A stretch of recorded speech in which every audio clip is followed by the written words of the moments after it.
There once lived a humble leatherworker with two sons, Ludwig, the elder, and Johann, the younger. From early childhood, the brothers helped their father with his trade. They learned quickly that crafting leather was grueling work. Long days, hard labor, and barely enough earnings to get by. As they grew older, both boys began to dream of lives beyond the confines of the workshop. They admired their father and appreciated his teachings, but their hearts yearned for something more. Each secretly hoped for an escape, an adventure of their own.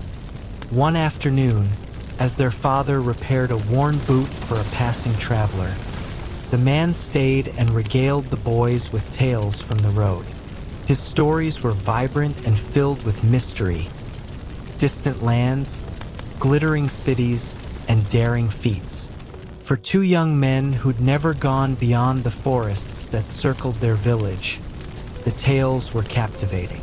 But it was one story in particular that stirred something deep within Ludwig. According to the traveler, a vast, ancient castle lay buried deep within the forest. It was said to be cursed.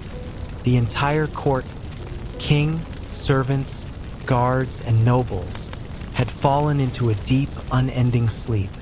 And at the center of it all was a beautiful princess, trapped in slumber by an enchantment that none had been able to break. Over the years, many men had tried to reach her. Every one of them had vanished within the castle walls, never to return. Yet the rumors persisted, that whoever could awaken the princess would inherit the castle, its lands, and all the treasure locked within. Ludwig, clever and full of self-confidence, saw in this legend a way out of his future as a leatherworker. To him, it was not a warning, it was a golden opportunity. That night, after the traveler had paid for his boots and left for the village inn, Ludwig approached his family and declared that he would leave the next morning in search of the enchanted castle. Johann tried to reason with his brother. "Even if the story is true," he said, "what makes you think you'll succeed where so many others have failed?" But Ludwig waved off the concern. "You're just jealous I'll be having an adventure," he replied with a dismissive grin. Johann persisted, urging him to reconsider, but Ludwig was unmoved. "If you're set on going," Johann finally said, "then I'll come with you. Two heads are better than one." Ludwig chuckled. He thought his younger brother naive and unlikely to be any real help. "Suit yourself," he shrugged, "but don't think for a second that you'll be the one to win the princess." With that, the two brothers went to bed, knowing they'd need all their energy for the journey ahead. At dawn, they packed small bags, bread, cheese, and flasks of water, and said goodbye to their father, who was visibly emotional. "Look out for your brother," he told Ludwig. "He's not as bold as you." Then the brothers turned away from their childhood home and walked into the woods. By midday, they had ventured farther from the village than ever before. The forest around them grew denser. Where birds had once sung, silence now settled like a blanket. Occasionally, they heard the rustling of leaves or the splash of a frog in a stream. But no people, no paths, just thick woods and creeping shadows. At one point, they stumbled upon a swarm of ants working diligently across the trail. Each ant carried food or leaves. Johann instinctively moved around them, giving the colony space. But Ludwig smirked and kicked a portion of the anthill with his boot. "Why would you do that?" Johann asked. Ludwig shrugged. "They're just ants. Who cares?" He kept walking, leaving behind a chaotic scene. Johann lingered, crouched down, and carefully rebuilt the part of the hill that had been damaged. "I'm sorry," he murmured softly to the ants. Then he jogged ahead to rejoin his brother. As the sun dipped lower in the sky, the path opened onto a quiet clearing with a sparkling lake. Down the shore, a group of ducks paddled gently in the water or rested along the bank. "Perfect," said Ludwig. "We'll take a few eggs for supper." Johann frowned. "Why steal from them when we brought food?" "They'll lay more," Ludwig said, already striding toward the birds. He scattered them with loud steps and searched the grass for nests but found nothing. Frustrated, he slumped under a tree and began to eat his own provisions. Johann instead tore off a bit of bread and tossed it gently toward the ducks. "Sorry about that," he said softly. The ducks regrouped and pecked at the crumbs. Johann watched a while, then sat beneath a nearby tree and had his quiet dinner. Later, as twilight deepened, the brothers continued their journey along the lakeshore and deeper into the forest. The next day was hotter, and by noon, they were tired and thirsty. They rested by the trail, refilling their flasks at a stream. That's when they heard a low buzzing. Investigating, they found a large beehive nestled in the hollow of a tree. "Just in time," said Ludwig. "Let's smoke them out and take the honey." Johann shook his head. "We'll destroy the hive." "I'm hungry," Ludwig replied, frustrated. Johann handed him the last of his own bread and cheese. "Take this instead. Please, leave the bees."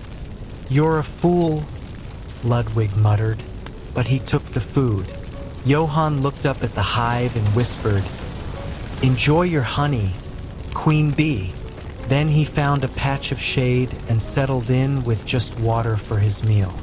That night they had no food left. They drank from streams and foraged for berries.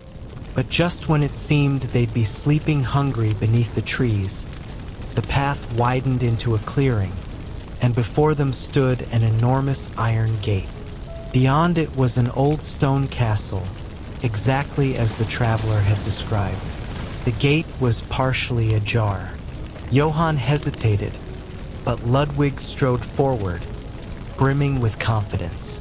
The castle's great door was locked, but a small iron-covered window allowed them a glimpse inside. A vast, dust-covered hall, lined with ancient suits of armor. Ludwig lifted the heavy knocker shaped like a gargoyle and let it fall with a deep clang. Moments passed. Then from the shadows, an old woman appeared, moving slowly toward the door. Without surprise or curiosity, she opened it and gestured for them to enter. They stepped into the dim, echoing hall. She said nothing, just turned and walked deeper into the castle. They followed her past staircases and corridors until she stopped at a closed door glowing with firelight behind it. Inside, a banquet awaited them. Cheeses, meats, bread, sweets, spread across a grand table. 2 chairs were set. The woman gestured for them to sit, then left. Ludwig, ever bold, dug in immediately. Johann hesitated, but, seeing his brother unaffected, joined in. They ate heartily and, as warmth filled the room and their bellies, they grew drowsy. Soon, the fire crackled softly, and both brothers were fast asleep in the deep comfort of enchanted dreams. When the morning sun spilled through the castle's dusty windows, the fire had burned down to glowing embers, and the banquet table was bare. No food, no trace of the meal from the night before. The door creaked open, and the old woman entered again, this time lit from behind by the pale daylight filtering through the long hallway. Without a word of greeting, she finally spoke. "To break the enchantment cast upon this castle," she said, her voice dry like the stone walls, "you must complete 3 trials. But be warned, None who have tried before you have succeeded. She turned her gaze to Johann. All who failed remain within these halls, trapped in an endless sleep. That is the cost of failure. A chill passed through Johann as he took in the weight of her words. Was there truly any chance they would fare better than the many who had tried and failed before them? But Ludwig stepped forward, puffed with confidence. "I'm ready," he said. "Tell me the first test." The old woman gave a slight nod, then turned and led him through the castle's winding halls, out a side door into a wild, tangled garden. Weeds had swallowed every corner of the old plot. Thistles and thick vines wrapped around stone walls and broken tools. The garden looked abandoned for centuries. "There are 1,000 seeds hidden throughout this garden," the woman said. "You have until nightfall to find them all. If even a single one is missing, the spell will hold, and you will fall under the same slumber as the rest." Without another word, she turned and disappeared back inside, the door groaning closed behind her. Ludwig scoffed at the challenge.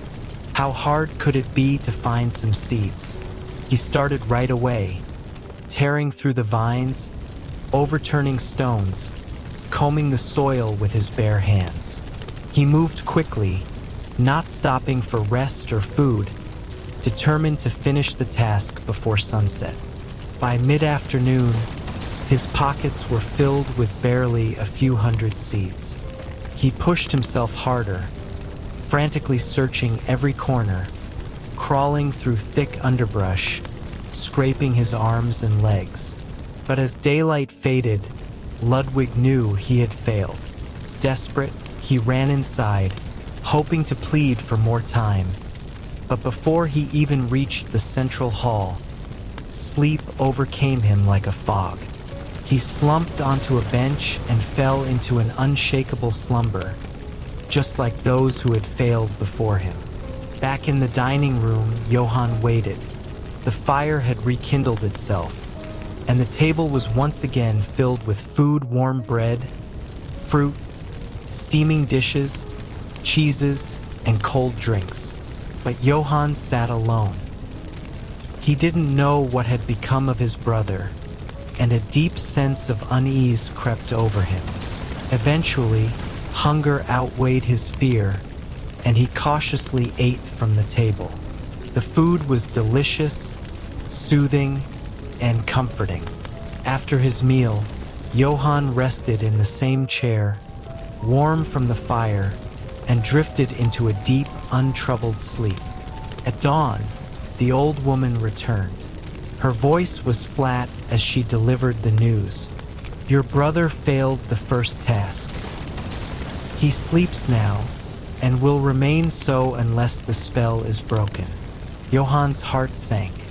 He asked quietly, "May I try?" The woman studied him.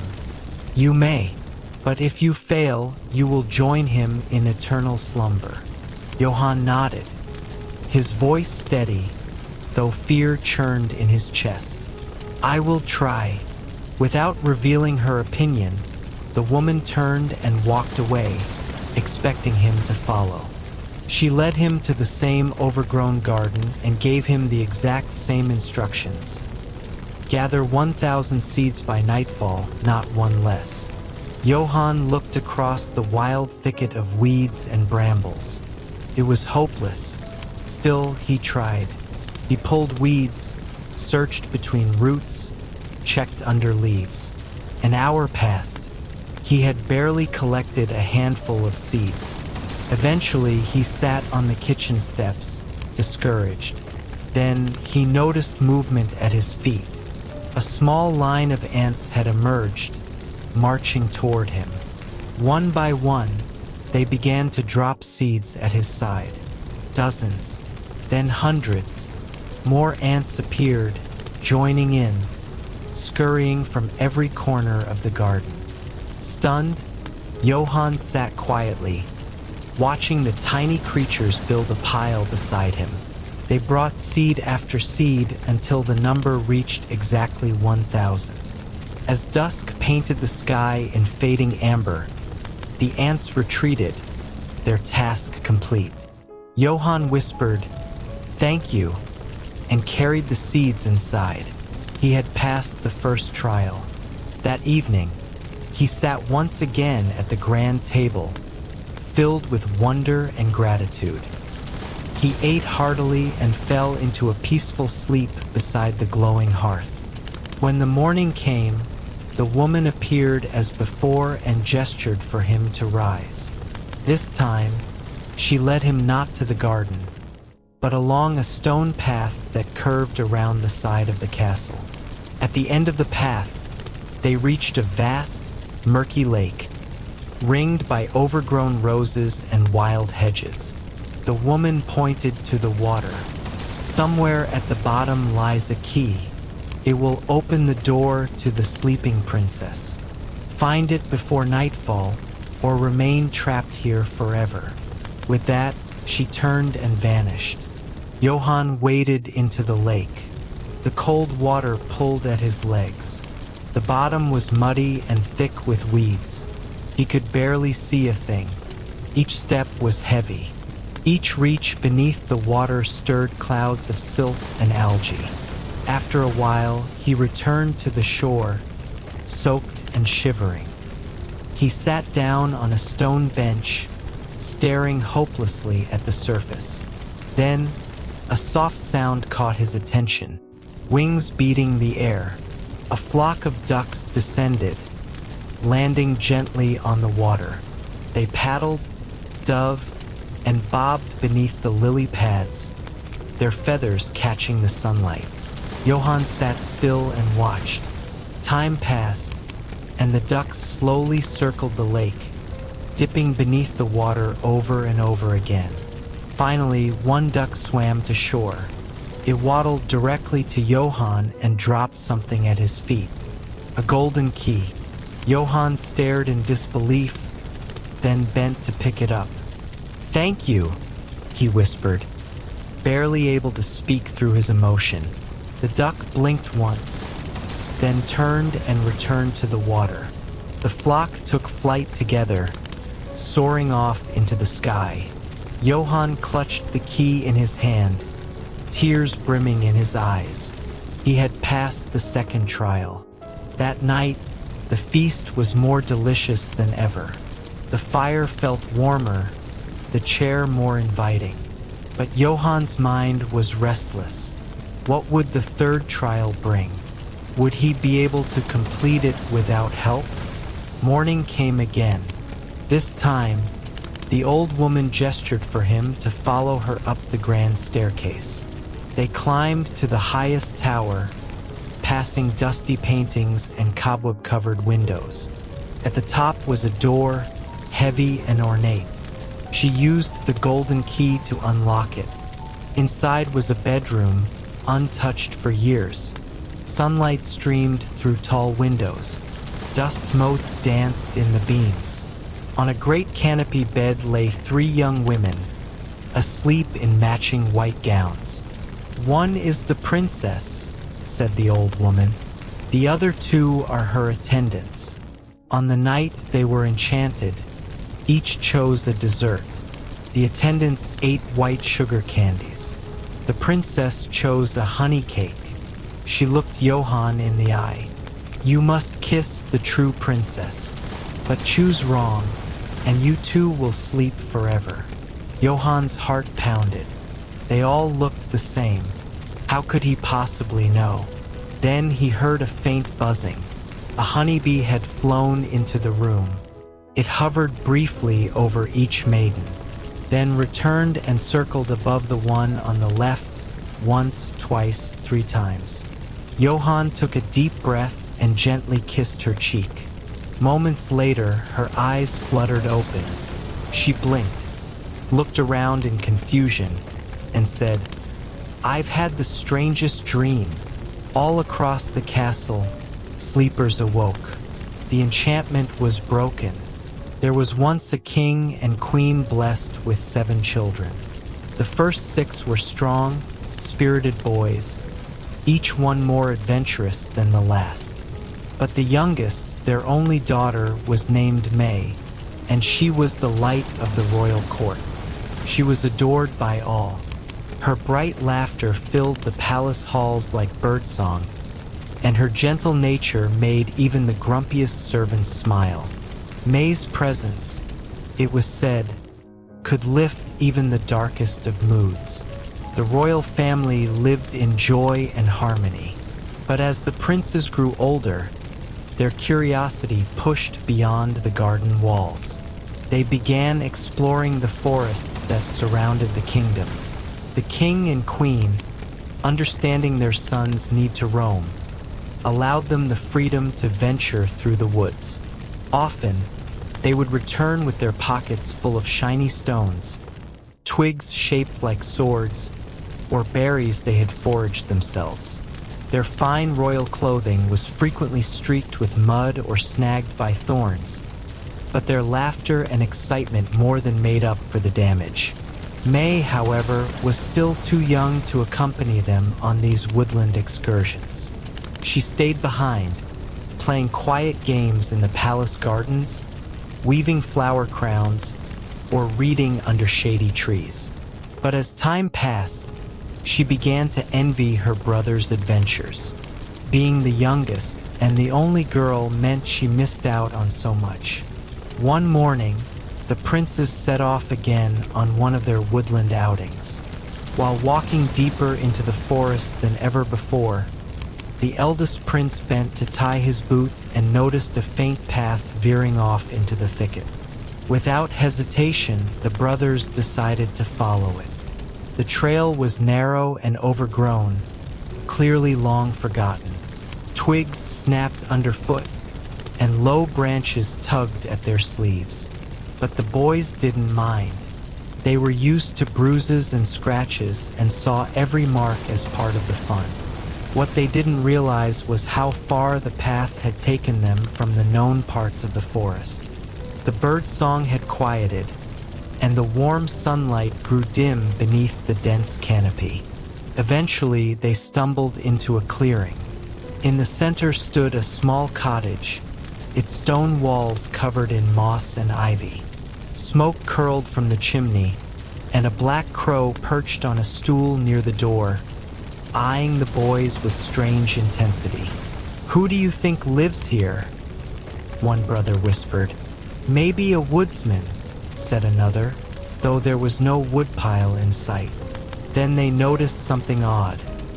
In the middle of the garden was a pile of large, snowy white feathers, swan feathers. They approached curiously, just as the door creaked open. An old woman stepped out, her eyes sharp beneath bushy white brows. "I don't care for visitors," she snapped. "Why are you here?" The boys froze. A few had reached toward the feathers, but she raised her voice.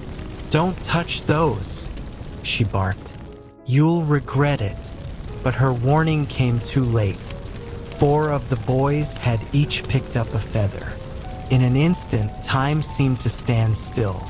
When the moment passed, the remaining 2 brothers looked around in horror. The others had vanished. In their place stood 4 majestic white swans, ruffling their wings in confusion.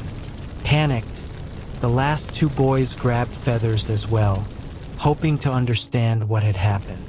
In the blink of an eye, all 6 had transformed. The old woman stepped forward, her stern expression softened slightly by a flicker of regret. But before she could say a word, the 6 swans took off, wings slicing the air, disappearing into the woods, leaving nothing but a few pale feathers floating to the earth. Back at the palace, the boys never returned. The king sent out search parties day after day. The forest was scoured, but no sign of the princes was ever found. After weeks of fruitless searching, grief settled over the royal family like a heavy fog. The queen fell into despair, seldom rising from her bed.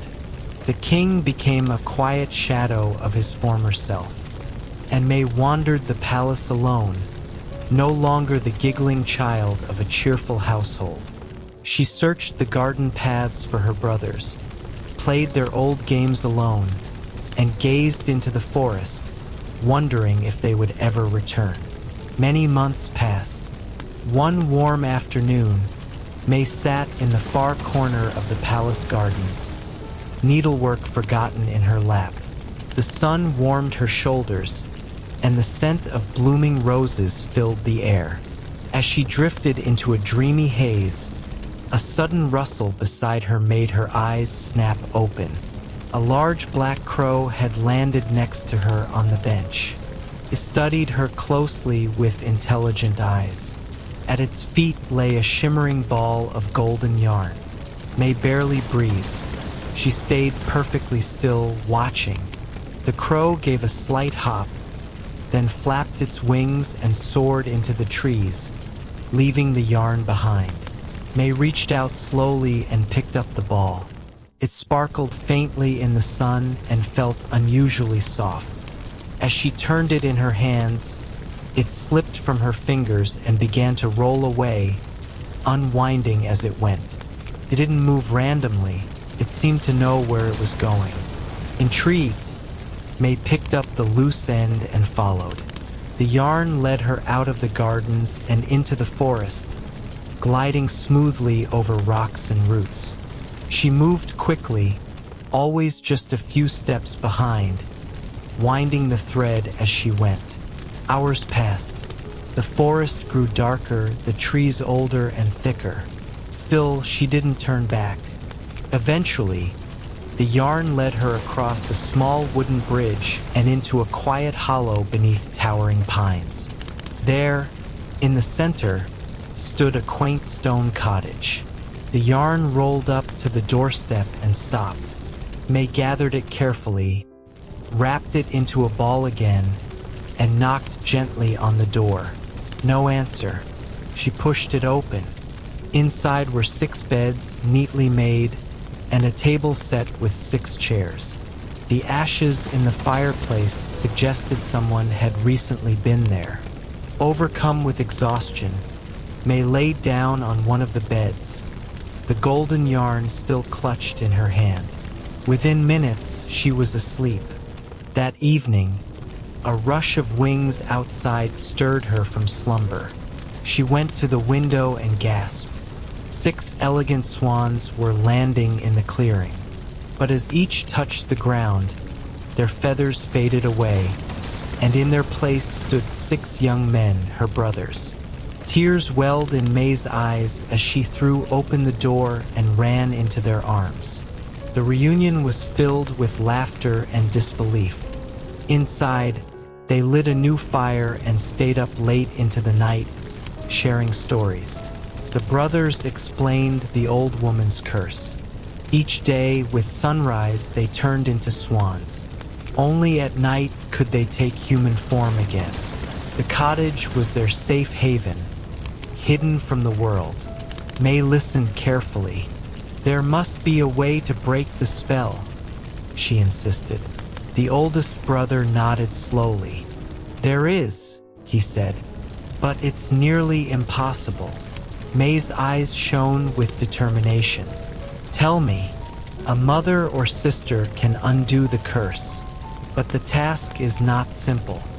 You must sew 6 shirts for us, he continued, made entirely from daisies. And while you work, you must not speak or laugh, not even once. If you do, the curse will never lift. May didn't flinch. I'll do it. The brothers tried to protest, but she wouldn't hear of it. That night, she kissed them all goodnight, knowing those were the last words she'd speak for a very long time. When she awoke the next morning, the cottage was quiet. Her brothers had already taken flight. On the table, they had left her food: a bit of bread, soft cheese, and a cup of strong coffee. May ate slowly, thinking about the impossible task ahead. She would need daisies, many daisies, But in this dense forest, sunlight was scarce. How would she find them? Then an idea struck her. She took the golden yarn to the door and dropped it. It began to roll, winding its way into the woods. This time, she let the thread unwind behind her, leaving a trail to find her way back. It led her to a sunlit meadow bursting with wildflowers. May fell to her knees and began to gather daisies, her arms filling with blooms.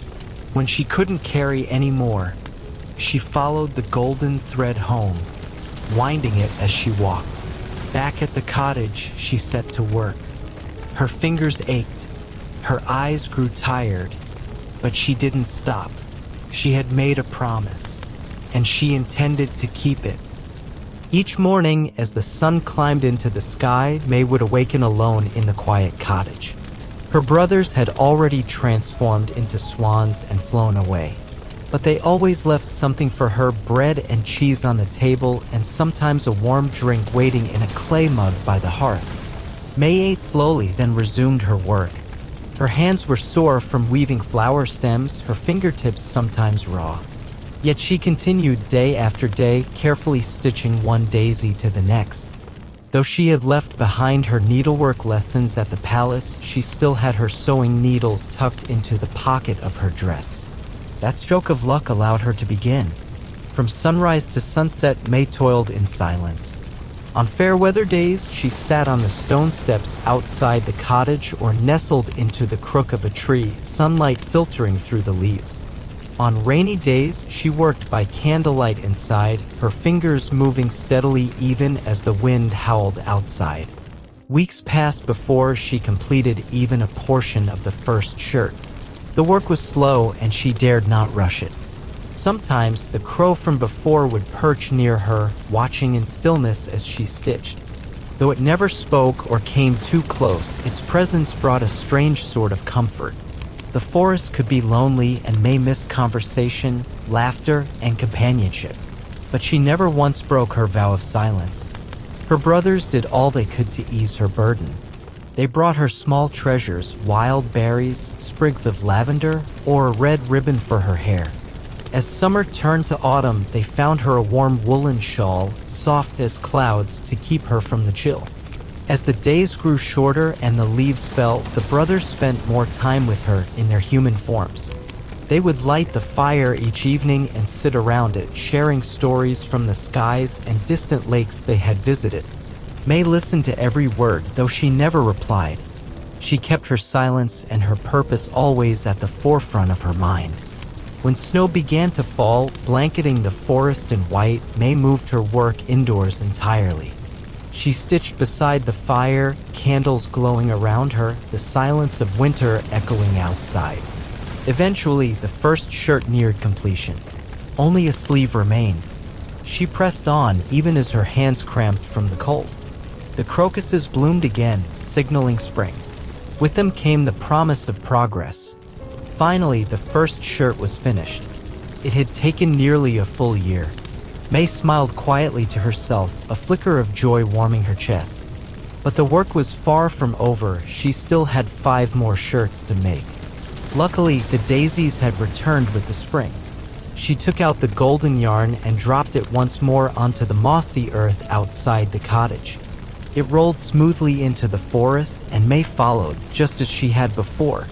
She didn't gather the thread behind her this time. She knew she'd need it again to find her way home. The yarn led her back to the same wildflower field, just as rich with blooms as the year before. She filled her arms with daisies, her fingers already memorizing the stem's texture and strength. Once her arms were full, she followed the thread home again, winding it as she walked. Back at the cottage, she resumed her work, falling into the familiar rhythm. Sit, thread, stitch, knot, repeat, day after day. The second shirt came together faster. Her hands had grown stronger, more practiced. It was finished by the following summer. The third was harder. The flowers were thinner that year, and rain made collecting them more difficult. But May pressed on. By the next summer, it too was done. 3 years had passed. May had gone from a girl to a graceful young woman, quiet and composed, her every movement gentle and deliberate. Sometimes she wondered if she would remember how to speak again. Other times she longed to laugh just once, but she held fast to her promise. She had sacrificed 3 years of her life to free her brothers, and she wasn't about to stop halfway. One day, while sitting high in the branches of her favorite tree, the familiar black crow nearby, May spotted something strange through the trees. A group of riders had entered the clearing. There were 5 of them, 3 noblemen and 2 ladies, all dressed in fine velvet, their horses sleek and glossy. They spotted her and froze, clearly surprised to find a young woman alone in the forest. The man on the white horse rode forward slowly. "Do you live here?" he asked, clearly puzzled. May nodded silently. "Are you alone?" She nodded again. "You can't stay here by yourself," he said. "It's not safe. Come gather your things. We'll take you to the castle. You'll be cared for." May wanted to refuse. She had no desire to leave. But without speaking, she couldn't argue, and they clearly believed they were rescuing her. Reluctantly, she collected the 3 completed shirts, her thread and needles, and tucked the golden yarn into her pocket. The man helped her up onto his horse, and they rode out of the clearing together. As the forest closed behind her, May glanced back one last time at the only home she'd known for 3 years. Her heart ached at the thought of her brothers returning to find her gone. But she had no choice. She would find a way to return. After hours of travel, the trees began to thin. The riders led her into a walled city bustling with people and sound. At its center stood a great castle. When they dismounted, May realized the man she'd been riding with was no ordinary noble, he was the king. She blushed, but said nothing. He turned to the attendants. "See that she is given chambers, clothing, and anything she requires." They looked puzzled but obeyed. That night, May slept in a grand canopy bed draped in velvet. She hung her shirts in the wardrobe beside the elegant gowns they had given her and looked out the window, wondering how her brothers were faring. In the morning, she searched the castle grounds. To her great relief, the gardens were full of daisies. No one seemed to mind when she began gathering them each day. She resumed her sewing at once, often working on the veranda or by the window where light was best. The courtiers whispered about her. They didn't understand why a noble lady would work day and night with flowers, and why she never spoke a word. But the king, he saw something different. He admired her quiet determination, her grace, her focus. He found himself watching her often, drawn to her gentle presence. In time, he realized he was in love. Exactly 1 year after bringing her to the castle, he approached her where she sat sewing on the terrace. He knelt beside her and said, "I do not know your name. You've never said a word, but your beauty, your strength, and your heart have captured me. Will you be my wife?" May paused. Her heart swelled. She had come to admire the king, too. But she had 2 more shirts to complete. She looked at him, eyes full of apology, and shook her head. The king looked crestfallen but nodded. "I understand," he said. "I will ask again in a year." And he kept his promise. 12 months later, he returned, knelt beside her again. "Do you love me yet?" he asked gently. Still, she could not answer. She had only 1 shirt left. Tears welled in her eyes as she shook her head once more. The king stood. "Then I will wait 1 final year. And if still you cannot speak, I will leave you to the life you choose." That year was the hardest. She stitched until her fingers bled, her pace slowed despite years of practice. It was as though fate were testing her resolve one last time. And she did not waver. When the final stitch was done and the 6th shirt folded neatly beside the others, she exhaled in quiet triumph. But now she faced another challenge. Her brothers had no idea where she was, and she had no way of finding them. Then she remembered. That night, while the castle slept, she slipped out a side door. She took the golden yarn from her pocket and let it fall to the ground. It began to roll. She followed, silent as moonlight, through the gardens, the village, the trees. By dawn, she reached the familiar clearing. The cottage stood as she had left it. She stepped inside, placed the 6 shirts on a bed, and lay down on another. Finally, she slept. May awoke in the fading light of late afternoon. She sat up slowly, heart pounding, as the memory of her return rushed back to her. The 6 shirts lay neatly folded beside her on the bed. Realizing nightfall was near, she hurried outside with the shirts bundled in her arms. The clearing looked exactly as she remembered it, still, quiet, surrounded by towering trees. Then, from above, came a familiar sound. Wings beating the air. The swans were returning.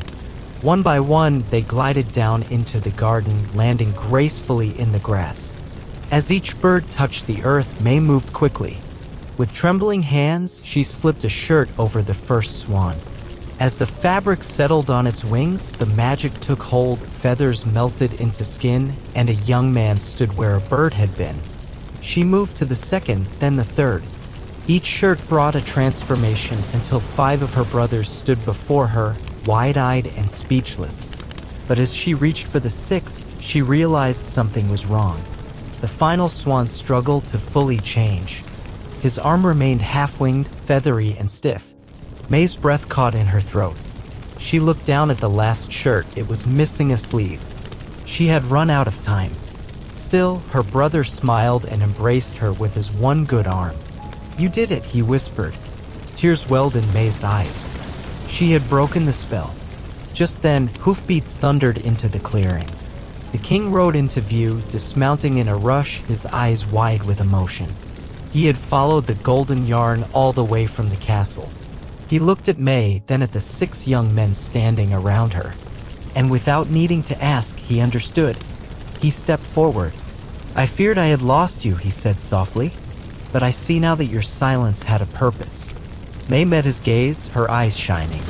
She opened her mouth, and for the first time in years, she spoke. "Yes," she said, her voice soft but sure. "I will marry you." The king smiled, tears filling his eyes. Later that day, the 7 siblings returned to the palace together. Their parents, who had long since given up hope, were overcome with joy and disbelief.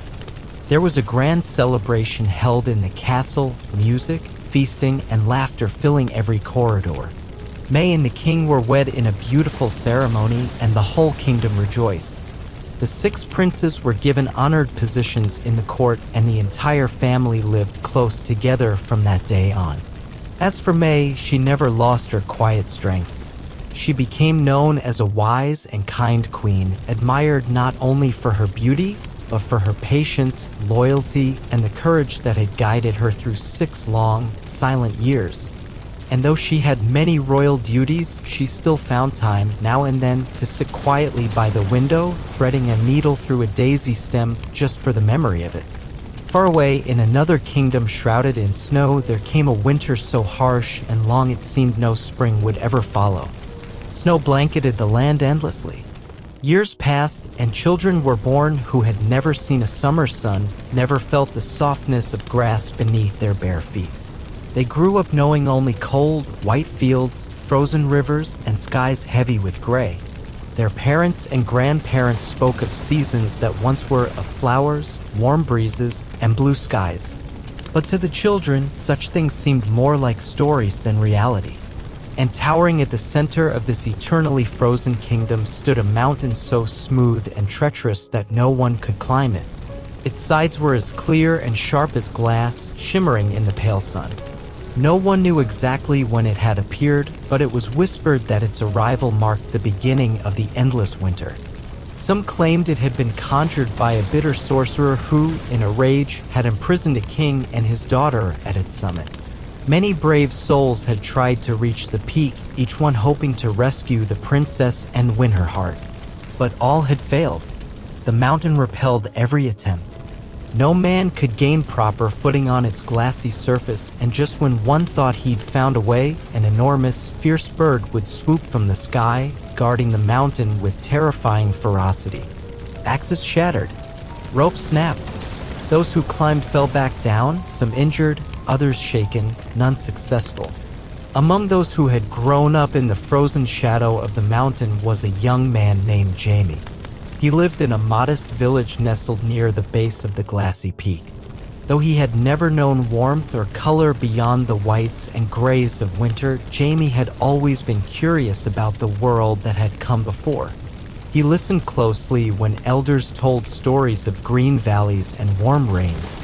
He longed for something different, and more than that, he longed for a purpose. Jamie was clever and resourceful.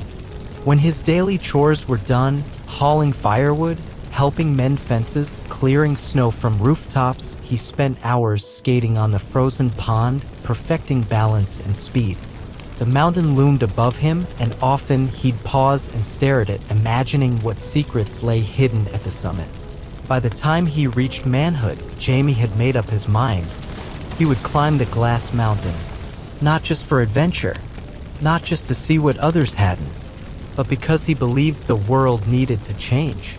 One evening, over a dinner of boiled potatoes and root vegetables, he told his parents, "I'm going to climb the mountain," he said simply, "and I'm going to use my ice skates to do it." They stared at him, speechless. "You'll die," his mother whispered.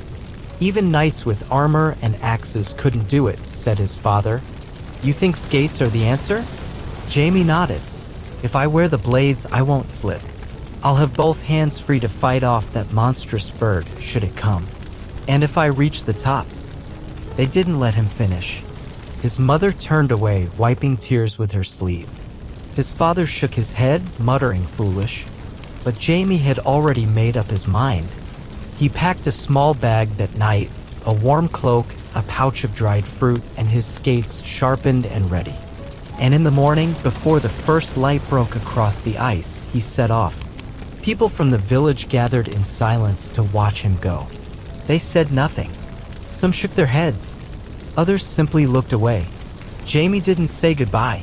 He walked until the village was behind him, until even the faint voices and chimney smoke had disappeared. Then he reached the base of the mountain. It towered above him, glistening like crystal.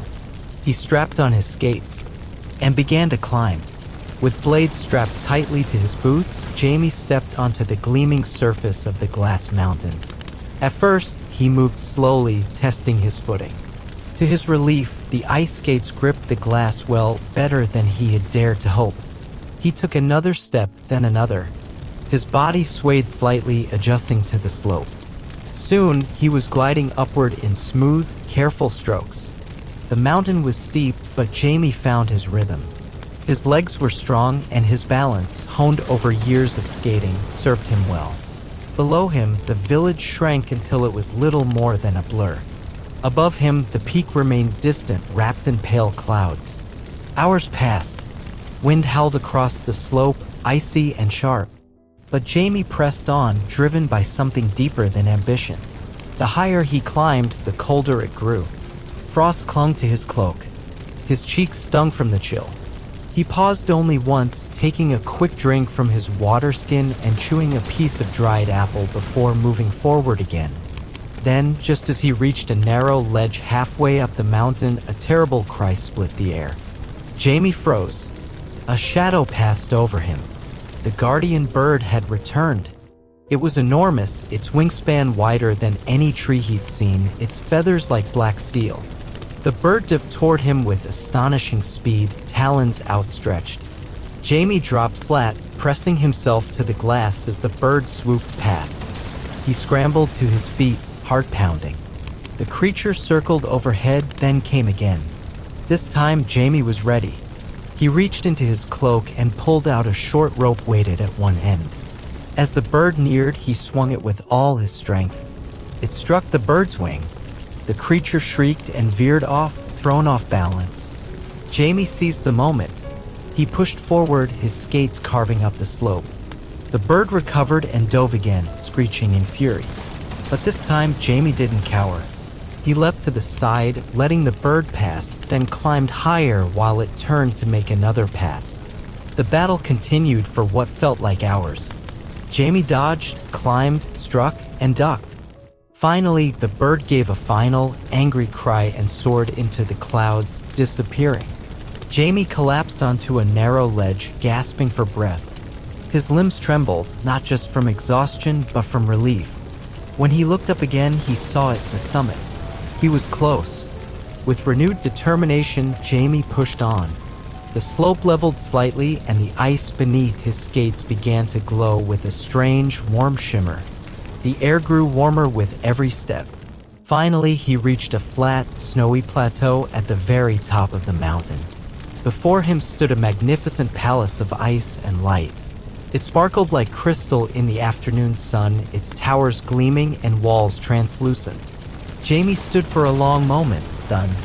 Then he moved forward and pushed open the heavy doors. Inside, the palace was silent. He passed through long, echoing halls, past frozen fountains and glittering columns.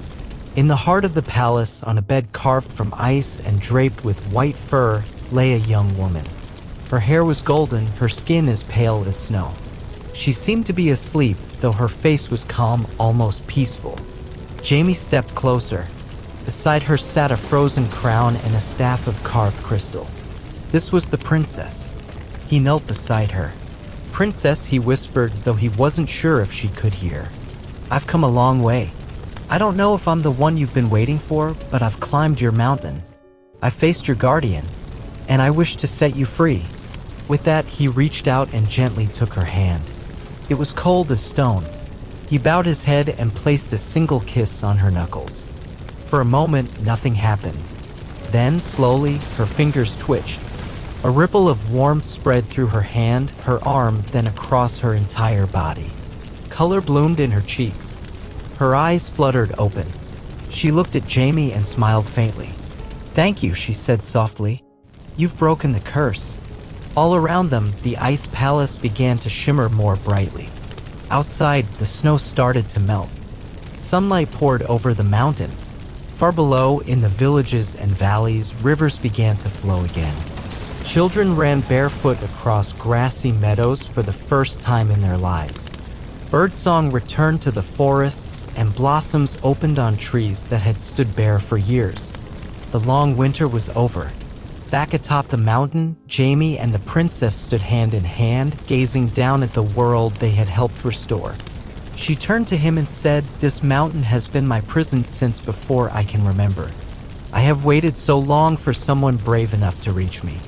Jamie smiled, still catching his breath. "I'm just glad my skates held up," he said. She laughed, and the sound rang like bells through the mountaintop air. Together, they descended the glass mountain side by side. As they walked, the palace behind them faded, no longer needed. The warmth followed them, spreading like a golden tide through every corner of the kingdom. Jamie and the princess were greeted with cheers when they reached the villages below. The people welcomed them with awe and joy, some kneeling, others weeping with gratitude. But Jamie was not interested in being a hero. He stayed in the village with the princess, helping to rebuild the land. He planted trees, restored frozen wells, and played with children who had never seen a flower before. And when the time came, he and the princess married beneath a tree that bloomed with white blossoms once thought lost to the eternal snow. Years passed, and though the glass mountain no longer stood, children in that land still grew up hearing the tale of the skater who climbed the mountain, defeated the bird, and woke the sleeping princess. And whenever snow returned in winter, they would smile and say, "Let it fall, it always melts again." Meanwhile, in a lush valley far away, a small village nestled between hills bloomed with fruit trees and songbirds. It was home to a young girl named Lila. She lived with her grandmother, a woman known throughout the region for her healing potions and gentle magic. Lila's days were simple and sweet. She fetched herbs from the forest, fed the goats, and helped prepare salves and teas. But her favorite place in the world was the edge of the woods where sunlight filtered through tall trees and flowers grew wild. Her grandmother often warned her not to venture too deep. "There are places in the forest," she said, "that even I won't go. Some glades are older than memory, and not all who enter return." Lila listened mostly. But one spring morning, drawn by the trill of an unfamiliar bird, she stepped off the usual path and followed a winding trail deeper than she'd ever gone. The light changed. It grew dappled and strange, like the forest was holding its breath. Then, in a clearing, she saw something extraordinary. A ring of mushrooms, pale and perfect, and at its center, a tiny woman no taller than a rabbit with wings that shimmered like dew. The fairy turned and looked directly at Lila. Then she smiled. Lila gasped. The stories were true. She had found the fairy forest. Lila stared at the fairy, her eyes wide in wonder. The creature hovered in the center of the mushroom ring, wings glimmering with the hues of spring, soft greens, pale golds, and delicate blues. For a moment, they simply looked at each other. Then the fairy flew forward, stopping just before Lila's nose. "You can see me?" the fairy asked, her voice high and sweet, like a chime. Lila nodded slowly. "You must be very special," the fairy said. "Or perhaps just very curious." Lila's cheeks flushed. I didn't mean to disturb anything. I was just following a bird." "No harm done," said the fairy, spinning slowly in the air. "But since you've stepped into our circle, you must follow our rules." Lila glanced down and realized she was standing within the ring of mushrooms. She stepped back quickly, but the fairy shook her head. "It's too late for that now. You've entered a fairy ring, which means, like it or not, you're part of the game." Lila's heart skipped. "What kind of game?" The fairy's smile turned playful. "A good one. Come." She darted away through the trees, and though Lila hesitated only a second, her feet were already moving. She followed the flickering wings deeper into the woods, where the light grew even more enchanting, more golden than real sunlight, more dreamlike than anything she'd seen. The forest around her felt alive. Not in the usual way, but as if every root and leaf was watching. They reached a clearing where dozens of fairies danced in the air.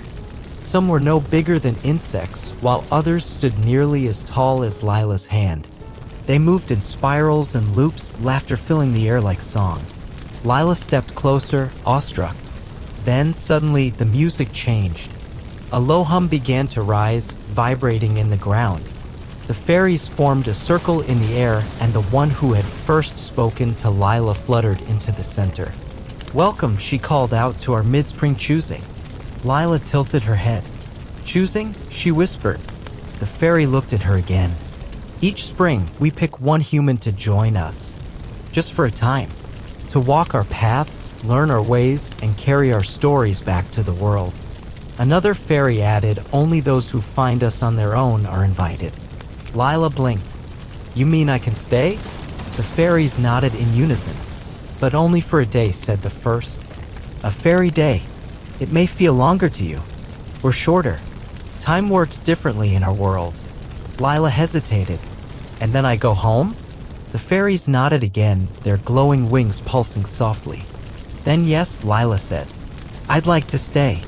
The fairy ring erupted in cheers, and a burst of golden dust filled the air. Lila felt her feet lift gently from the ground. She wasn't flying exactly, but the air itself seemed to hold her, like she had become lighter than the breeze. The forest blurred as the fairies whisked her away. They passed through flower-strewn valleys, beneath waterfalls that flowed in slow spirals, and over bridges woven from spider silk. Everywhere they went, creatures bowed in respect, talking rabbits, foxes with silver eyes, and frogs wearing cloaks of moss. The fairies brought her to a hall made of twisted vines and glowing mushrooms where a feast had been laid out. Tiny cakes dusted in pollen, nectar in thimble-sized goblets, berries that shimmered like gemstones. Lila tasted everything. The flavors were unlike anything she had known, sweetness with a whisper of memory, tartness that sang like music in her mouth. After the meal, the fairies taught her dances. They showed her how to balance on spider threads, how to call bees with a hum, how to read the wind by watching the flicker of leaves.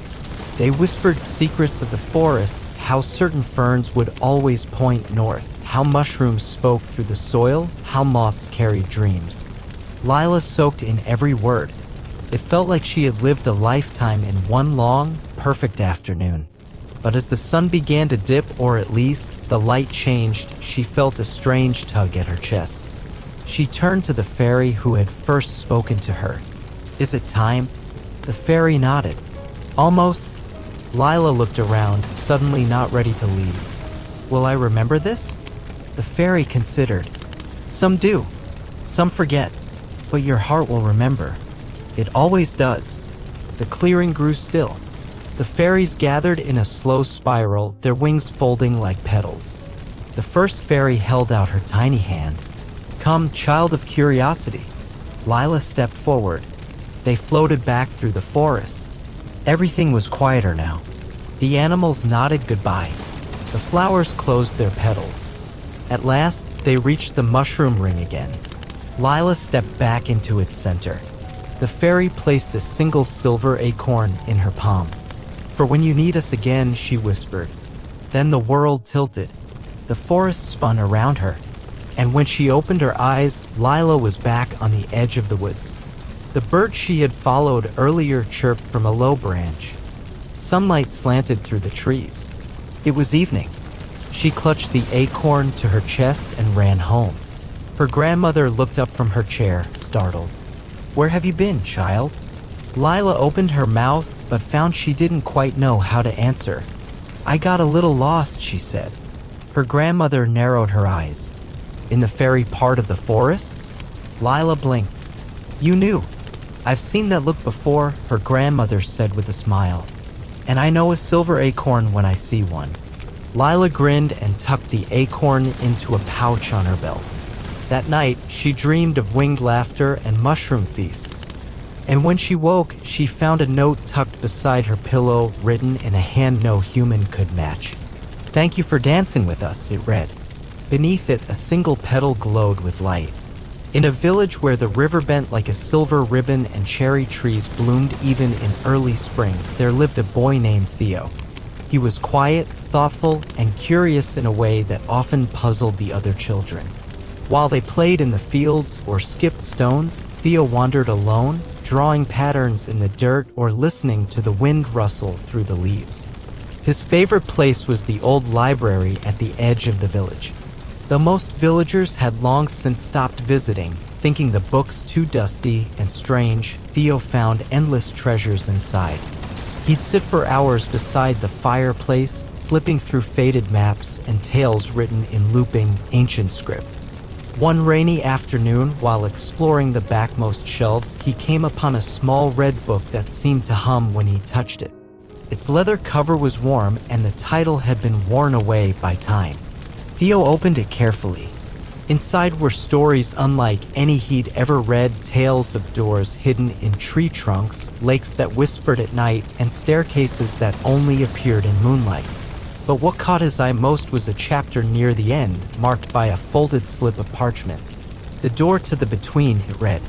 His fingers trembled slightly as he turned the page. According to the story, there existed a door that connected the waking world to the space in between, the place where dreams were born. It could only be found at a certain hour, in a certain light, when one's heart was most open. No map, no directions, only instinct. Theo closed the book slowly, heart pounding. That night, he couldn't sleep. He lay in bed, watching the shadows shift on his ceiling, wondering if the story had been real. By dawn, he'd made a decision. He packed a satchel with a flask of water, a slice of bread, and the little red book. Then he stepped out into the quiet morning. He walked past the bakery where the ovens hadn't yet been lit and past the fields still covered in a blanket of mist. He followed the river as it wound away from the village and into the woods. Birds called softly in the trees. Theo moved carefully, looking for something, anything that felt different. He didn't know exactly what he was looking for, only that he would know it when he found it. Hours passed. Then, just as the sun reached its highest point, he saw it. Between two willow trees, where no path had ever been before, stood a door. It was tall, narrow, and carved from dark wood that shimmered faintly in the light. Theo stopped. He could feel the hum from the book in his satchel. Taking a deep breath, he stepped forward and touched the handle. It turned easily beneath his fingers. The door swung open without a sound. Beyond was not a room. It was a corridor of stars, an endless stretch of night sky with glowing constellations swirling beneath his feet. Theo hesitated only a moment. Then he stepped through. The door closed softly behind him. Inside, the air felt thick with possibility. He walked carefully, each step lighting up a different memory beneath his feet. A birthday, a snowfall, the first time he rode a horse. All around him, dreams floated, some strange, some beautiful. He passed a whale made of mist, drifting through a sky of lanterns. A castle balanced on a cloud, its towers spinning slowly. A field of tulips that sang in harmony. Then, ahead, he saw something unexpected. A small child curled up on the floor, crying. Theo hurried over and knelt beside them. "Are you lost?" he asked gently. The child nodded but said nothing. Theo offered his hand. "Come with me. We'll find the way out together." The child took it. As soon as their fingers touched, the stars shifted. A path lit up ahead, glowing pale gold. Together, they walked down it. The corridor grew narrower and the dreams began to thin until there was only a single door ahead. It looked like the one Theo had entered through, but this one glowed with soft green light. He turned to the child. "Are you ready?" The child nodded. Theo opened the door and a warm breeze rushed past them. He blinked. They were in a field of tall grass, sunlight pouring down from a perfect sky. The child smiled, then let go of Theo's hand and walked into the distance, slowly fading like a dream upon waking. Theo stood still for a long time. Then he turned and saw, behind him, the red door once more. He stepped through it and found himself back at the edge of the willow trees. The village lay below, unchanged. He checked the sky, it was still midday. No time had passed. He made his way home in silence, the hum of the book now a soft purr. Back at the library, he returned the red book to its shelf. But now he saw other books glowing faintly too. They had always been there, just waiting for someone to notice. Theo visited the door many times after that. Each time, it appeared in a new place. Sometimes it led to laughter, sometimes to sorrow, sometimes to silence so deep it echoed. But always, the path was his to walk. He came to understand that the between was more than just a dream world. It was a reflection of the self, fears, hopes, regrets, and love made visible. Years later, Theo grew to be the librarian himself. Children would come to him asking for stories, and he would guide them to the shelves that hummed for them. He never told them where the doors were. He knew they'd find them when the time was right. And when his own time came to an end, it was said the willow trees at the forest edge bloomed with light for 3 nights.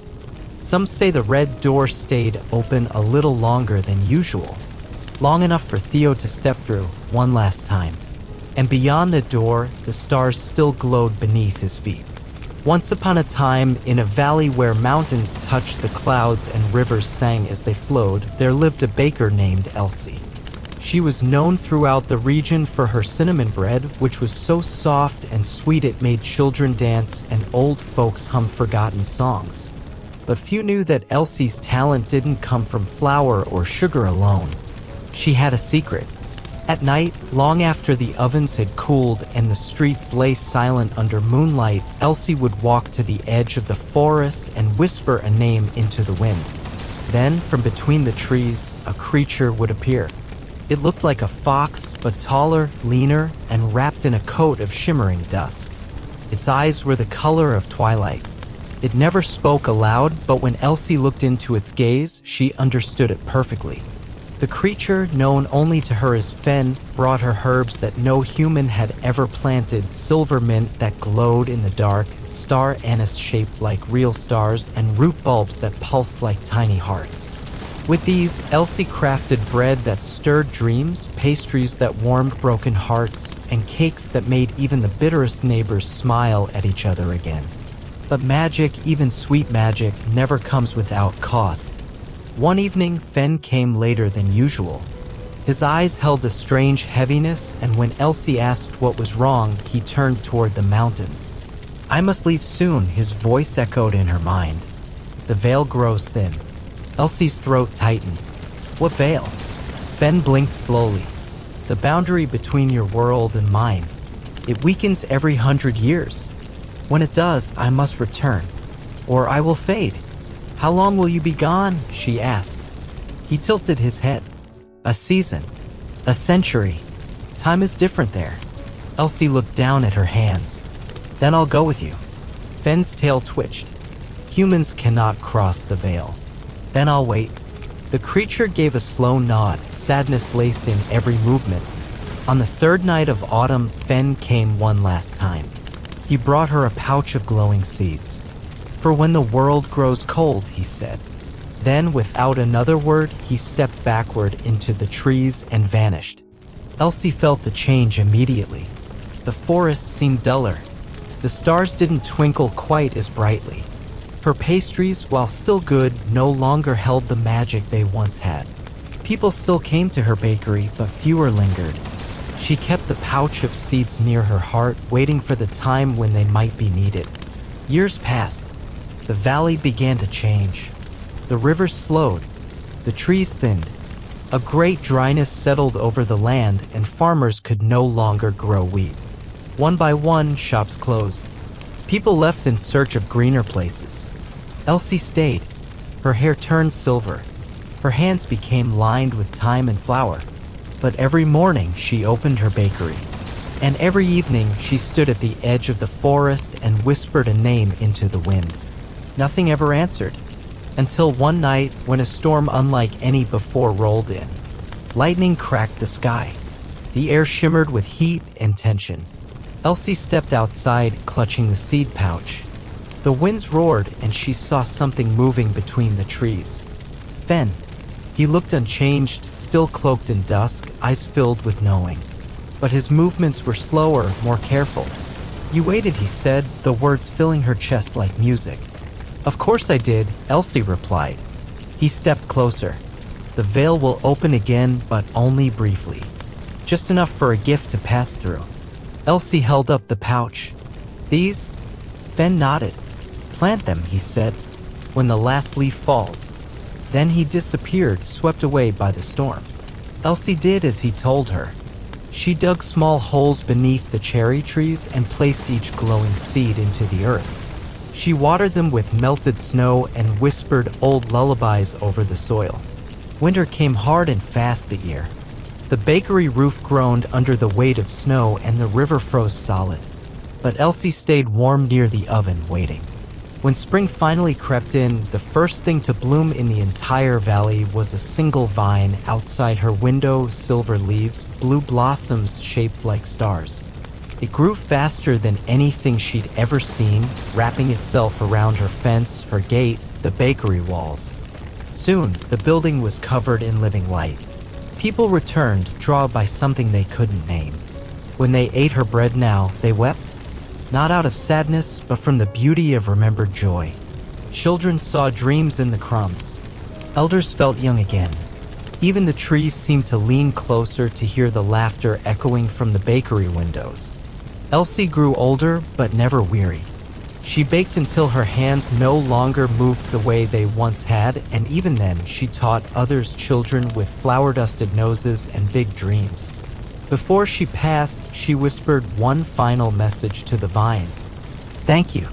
That spring, a new sprout bloomed beside the original vine, deep red, soft as velvet.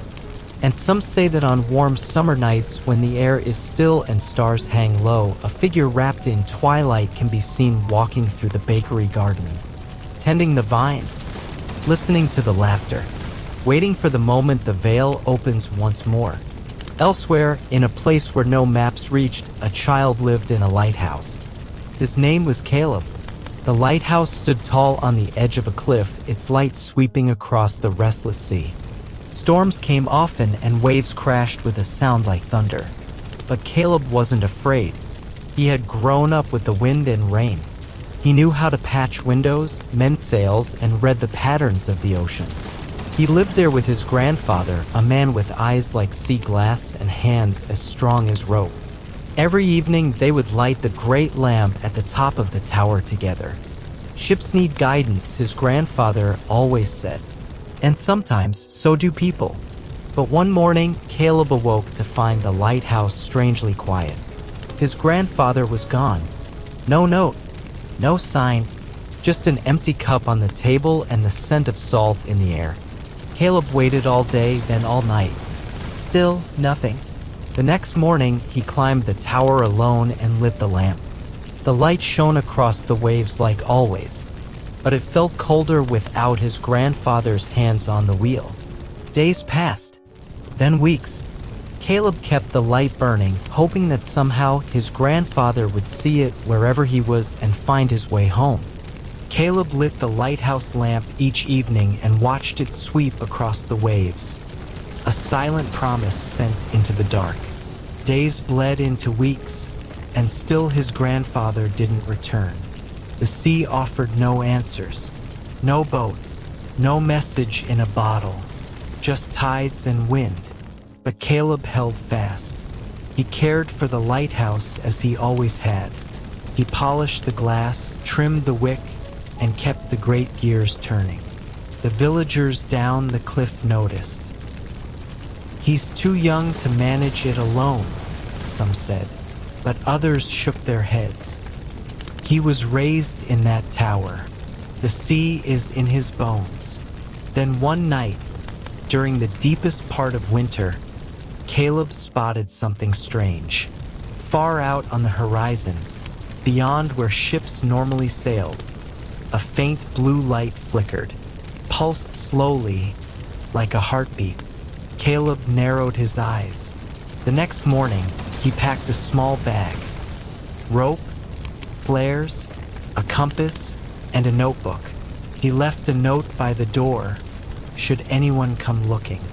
Then he climbed into the small boat tied below the rocks and pushed off. The sea was cold and dark. Clouds covered the sky, and waves slapped the hull, but Caleb held steady. He followed the blue glow, keeping it in his sights, guiding himself by instinct more than stars. Hours passed. Then, just before dawn, the sea stilled. The light ahead grew brighter, and slowly, through the mist, a structure rose from the waves. A second lighthouse, taller than his own, made entirely of pale stone that shimmered faintly in the gray light. Caleb's boat bumped gently against its base. There was no dock, no stairs, but a rope ladder uncoiled itself, as if sensing his presence. He climbed. Inside, the air smelled of brine and lightning. Every wall was covered in carvings, maps, constellations, spirals. He climbed higher, past levels where glowing orbs floated in silence, past rooms filled with soft whispers. At the top, he found a circular chamber where the light originated. It came from a crystal spinning slowly above a shallow pool, and standing beside it, his grandfather. He turned, eyes calm, as if he had expected Caleb all along. "You found it," he said softly. Caleb rushed forward, 1,000 questions rising to his lips. His grandfather held up a hand. "There's no need to speak yet. Just listen." They sat together at the edge of the glowing pool, and the old man told him everything. That this lighthouse was the original one, the first light. That it had once guided not just ships, but travelers between worlds. That only a few people each generation were able to find it, and that when the time came, they were called here. "It was my time," his grandfather said, "and now it's yours." Caleb stared at the pool. In its surface, he saw flashes, not of water, but of places he didn't know. Floating cities, forests of crystal, roads made of light. The lighthouse, it seemed, stood at the edge of many worlds. "I'm not ready," Caleb whispered. His grandfather smiled. "None of us ever are, but you've kept the light burning. That's all it ever asks." They stood, and the old man placed a key in Caleb's palm. "You'll know what to do when the time comes." Then he stepped back into the light and vanished. Caleb stood alone, key in hand, the crystal spinning quietly above. He didn't return right away. He spent time exploring the lighthouse, learning its paths, listening to its stories. And when he did go home, weeks had passed, though the village claimed only a single night had gone by. He took up his place in the original lighthouse again. But now, when storms rolled in, he saw more than just clouds. He saw patterns, messages. He began to write them down. The village noticed. Ships stopped wrecking on the rocks.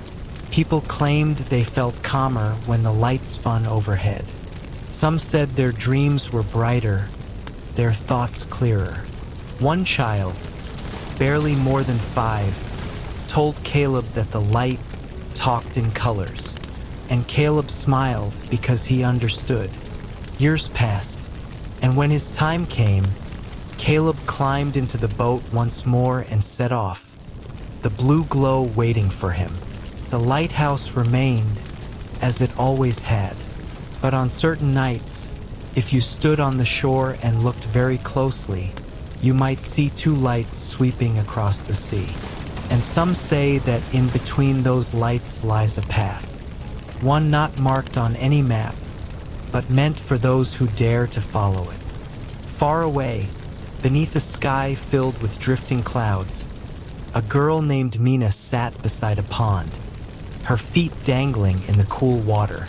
She was quiet, with hair like autumn leaves and a mind full of wonder. Her favorite days were the ones where nothing happened, when she could lie in the grass and make shapes out of clouds. But lately, something had changed. The clouds whispered, not loudly and not with words, but she could feel it, like they were waiting.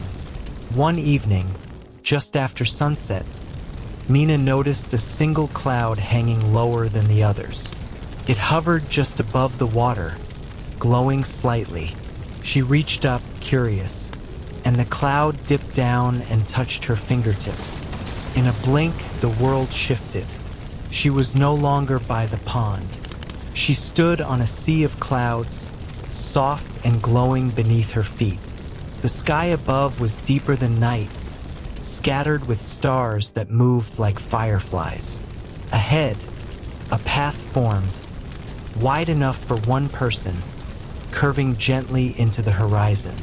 Mina took a breath and stepped forward. As she walked, clouds gathered at her side, humming softly. Some took shapes, animals, birds, even faces she thought she recognized. They didn't speak, but they made her feel safe. She passed floating lanterns, suspended in air, each flickering with a color she didn't have a name for. Then, at the very end of the path, she found a door. It stood on nothing, just hung in the sky, framed in stars. She placed her hand on the knob.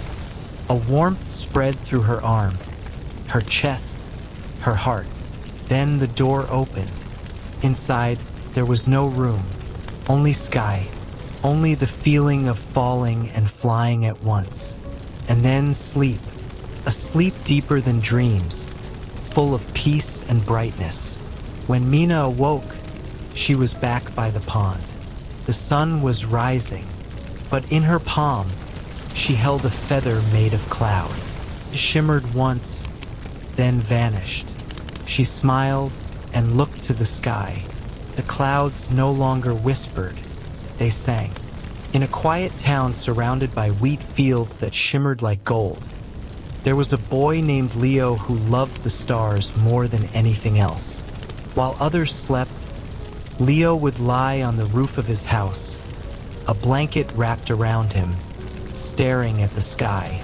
He knew every constellation by name, every myth that went with them. His favorites were the ones about wanderers, heroes and heroines who found their way by starlight. One summer night, as Leo traced Orion's belt with his finger, he saw a star blink. Not twinkle, blink. Like an eye, he sat up. The star blinked again, then shimmered and grew brighter until it pulsed with a soft blue hue. Then slowly it began to move. Leo watched, breath held. The star didn't fall, but drifted downward, leaving a trail like chalk on a blackboard. It came to rest just above the wheat fields, hovering like a lantern. Without a thought, Leo climbed down and ran. He crossed the dewy grass barefoot, heart pounding. As he neared the field, the wheat parted on its own, forming a narrow path. He followed it, the light ahead guiding him. At the center of the field, where no path had ever led before, stood something extraordinary. A staircase. It spiraled up into the air, vanishing into the night sky. Each step glowed faintly beneath Leo's feet. He looked around. No one else was in sight. He took a breath and began to climb. With each step, the air grew lighter. Sounds from the world below faded until there was only the soft hush of wind and the quiet rhythm of his heartbeat. He climbed past clouds, through drifting mists and distant echoes of music he didn't recognize. Finally, he reached the top. There, floating in the air, was a small island made of stardust and crystal. At its center stood an observatory with no walls, only columns and a domed ceiling made of pure light. Inside, an old man with a beard like smoke waited beside a telescope. "You made it," the man said, smiling. Leo blinked. "Did you call me?" The man chuckled. "Not in words, but you were listening, and that's what matters." He gestured to the telescope. "Would you like to see?" Leo stepped forward and looked through the lens. He gasped. He saw not just stars, but worlds, planets blooming with color, rings of ice, and glowing cities suspended in air. He saw comets dancing, creatures swimming through the void, and light that sang. He pulled back, overwhelmed. "This is real," he whispered. "As real as your curiosity," the old man replied. Leo sat down, his legs trembling. "Why me?" "Because you wondered," the man said gently. "And wonder opens doors most never find." They sat together in silence, the sky turning slowly around them. Eventually, the old man reached into a pocket and handed Leo a small silver sphere. "For when you need to find your way again." Leo took it. It was warm in his palm, humming softly. He closed his eyes. When he opened them, he was back on his rooftop. The stars above twinkled as usual, but something had changed. In his hand, the sphere still glowed. He kept it close, hidden from the world. And from that day on, when others looked up and saw only distant lights, Leo saw paths. He became an astronomer, then a teacher, then a storyteller. He never climbed the staircase again, but he knew it would return when someone else looked up with just enough wonder in their heart. In a distant corner of the world, where fog rolled in like breath and the trees whispered old songs, there lived a girl named Anya. She was quiet, often mistaken for shy, but inside her lived 1,000 questions. She carried a notebook everywhere, filling it with sketches and scribbles, thoughts and daydreams. One morning, while walking through the woods near her home, she stumbled across a tree she didn't recognize. It was tall and twisted, with bark the color of ash and leaves like folded paper. At its base sat a small wooden door. Anya knelt and touched it. It swung open with a creak, revealing a staircase that wound downward into soft blue light. She hesitated only a moment. Then she entered. The stairs spiraled deep into the earth, cool and quiet. Eventually, they opened into a vast underground chamber, lit by crystals that pulsed like breath. All around her were shelves, rows and rows of books, Some were open, pages fluttering in a wind she couldn't feel. Others were locked shut with vines or floating several feet off the ground. Anya wandered through the aisles, eyes wide. Then she noticed something strange. Each book had a name on its spine.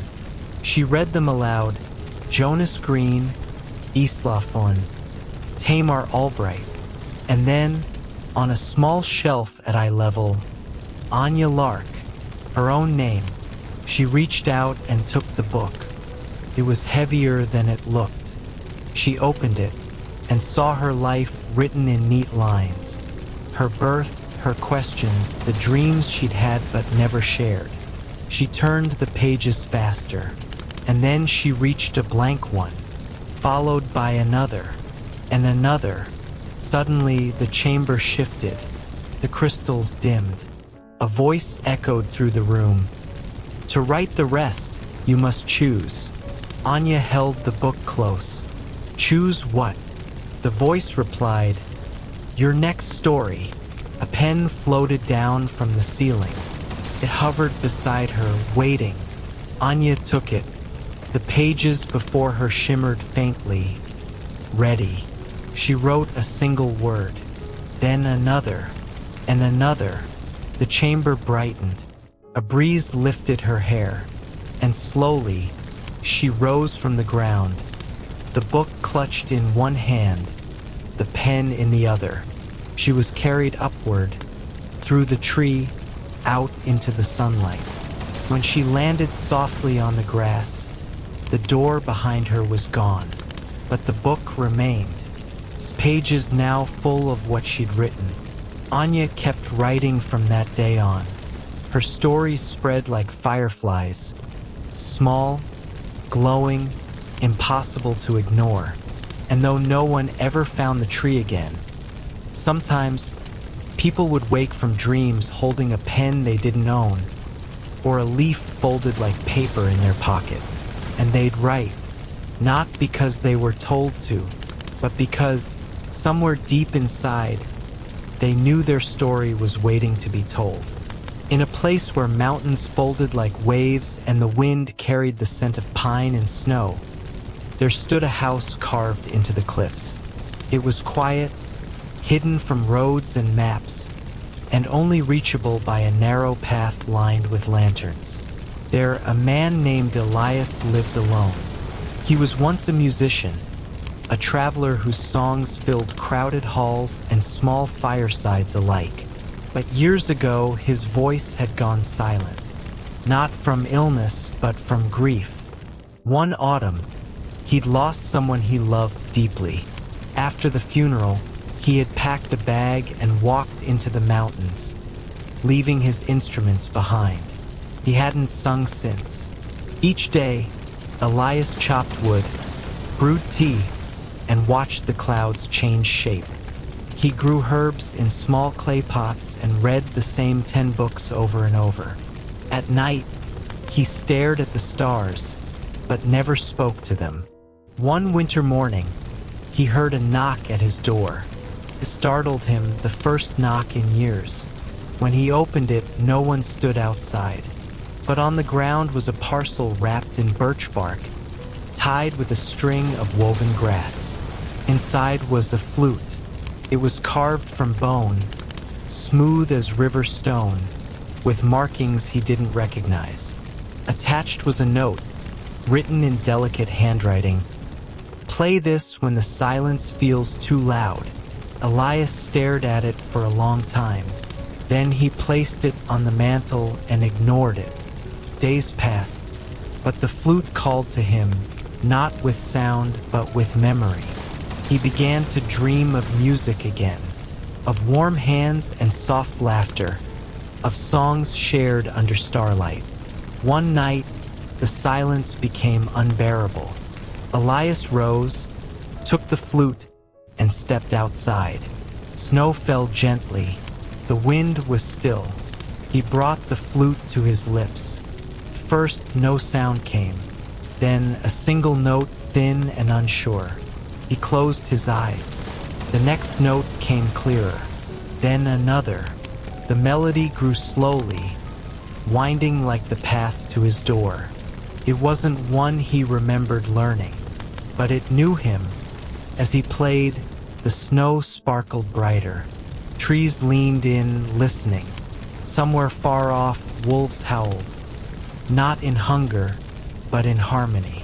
The flute sound was both new and ancient, spoke of loss, yes, but also of love that never really ends. When he finished, the night was silent again, but the silence no longer felt empty. From that evening on, Elias played each night, not for others, but for the mountains, the stars, and the memories. He carved new flutes, each one slightly different. He left them on the path for travelers to find. And sometimes, when the wind was right, the whole valley echoed with distant music. Elsewhere, in a village where houses leaned close like old friends, a woman named Marin collected broken clocks. She found them in alleys, markets, and once even beneath the roots of a fallen tree. She didn't fix them, not in the usual way. Instead, she whispered to them. She'd sit by the window, open their backs, and speak gently until the ticking returned. No one knew how she did it, but when people brought her clocks that had stopped for decades, they always left ticking once more. One day, a child brought her a strange device, round like a watch, but covered in frost and etched with unfamiliar symbols. "It doesn't tick," the child said, "and it feels sad." Marin took the device and held it to her ear. It wasn't silent. It was sleeping. That night, she lit every candle in her house. She placed the device in the center of a circle of clocks. Then she closed her eyes and began to hum. It was not a melody anyone would recognize, but it had rhythm. The clocks joined in, their ticking becoming a soft percussion. And then, very slowly, the device began to warm. Its surface shimmered. Time resumed, but it didn't tick like a clock, pulsed like a heartbeat. Marin opened her eyes and smiled. "This one doesn't tell time," she said. "It remembers it." The child looked puzzled. "What does that mean?" "It means it keeps the moments that matter," she said. "The ones we carry but forget we carry." The child took the device and hugged it tightly. From then on, Marin's shop became more than a place for clocks. People came to remember. They brought items that hummed faintly with forgotten time. A glove, a scarf, a stone. And Marin would sit with them, whispering until the memories awoke. Years later, when she was gone, the clocks in her house kept ticking, but only when someone entered the room. They never ran on their own, only in the presence of memory. And finally, beyond every village and forest, past stars and dreams, there exists a place where all stories go when they are finished. It's not a library, not exactly, more like a garden, where stories grow as vines, bloom as flowers, and fall gently as leaves when their time has passed. In the center of this garden stands a tree.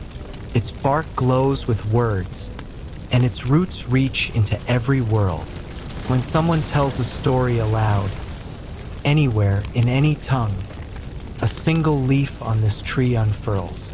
And when the story is heard and remembered, the leaf turns golden. Some say the tree is tended by a spirit. Others believe it grows wild, fed by imagination alone. But those who have seen it say this. It hums softly, like pages turning. It smells of old paper and new rain. And when you walk beneath its branches, you can hear every story that ever was. Whispers of courage, loss, wonder, and love. They wrap around you like wind. They remind you that no story ever truly ends. It only waits for someone to tell it again.